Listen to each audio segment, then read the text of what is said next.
Hey guys, welcome back to my 16th devlog of the series. There's been a pretty big update to the game this time around, which includes farming or planting different types of vegetables.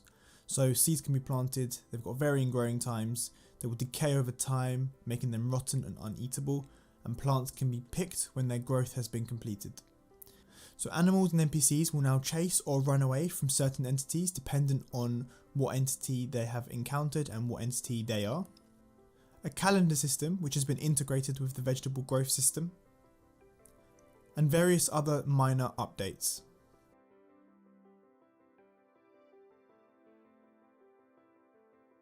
The full basic process of farming has now been implemented. We have planting the seeds, waiting an allotted amount of time for the seed to grow into each of their stages. Once the seed has finished growing, it will produce a plant which can yield vegetables or fruit. I only currently have in place two different examples to show you, one tomato and one carrot, but implementing another is as easy as drawing the items, growth images, and updating some definition files to use the images and link them to specific items. As of now, when the player has to pick up the fruit, they can only pick up a single fruit. This will be updated so plants will drop a random number of vegetables or fruit when the player picks it up, as well as the introduction of trees which won't be destroyed when picked, so the player can continuously pick, let's say 5 fruits, then wait a while until they reappear again on that same tree.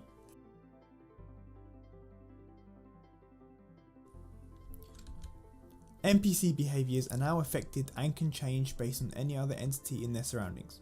So humans can chase some types of animals can chase humans, animals can run away from players, and so on.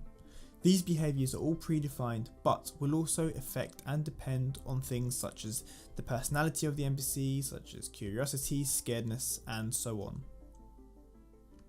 To update these behaviours is a super simple update to the definition files. So for example, I will now let the animal flee from the human, and I will now let the human follow the animal.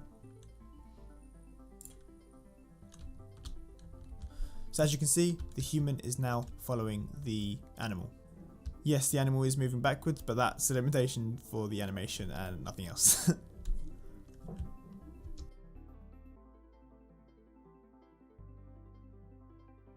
What's also been added is the calendar system. This goes day by day, month by month, year by year. And as you can see, I've sped up the time so you can actually see this progress faster than normal. Usually within gameplay, this will be a lot slower, but I just wanted to show you the sped up version so you can actually see the dates moving onwards. Currently, each month has 30 or 31 days. This will update to be more realistic in the future, but as of now, I haven't decided whether I want to keep this type of realistic calendar system or if I want to make my own one specifically for the game. I actually also turned off the light map layers so the day and night cycle doesn't change color of the map as this is happening, because it went very fast and actually started to hurt when I was looking at it for a very long time. So a couple of various other small improvements that were made over the course of the time just to make my development a bit easier and to make things just a bit nicer. One of which being the Quickslot items being equipable via the number keys on the keyboard.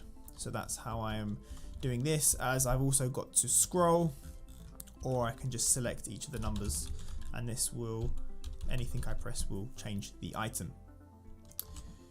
Another thing is that hovering the mouse over the map actually shows an outline, giving the player an indication of what tile they will be selecting. This is going to be very handy for placing items or planting seeds to see where the plant will be planted. You can see here or here. Currently, players can't place seeds over other planted seeds, so they can't overlap. This will make it easier for the player to pick them up once they have completed growing and actually see the completed grown version of their vegetables.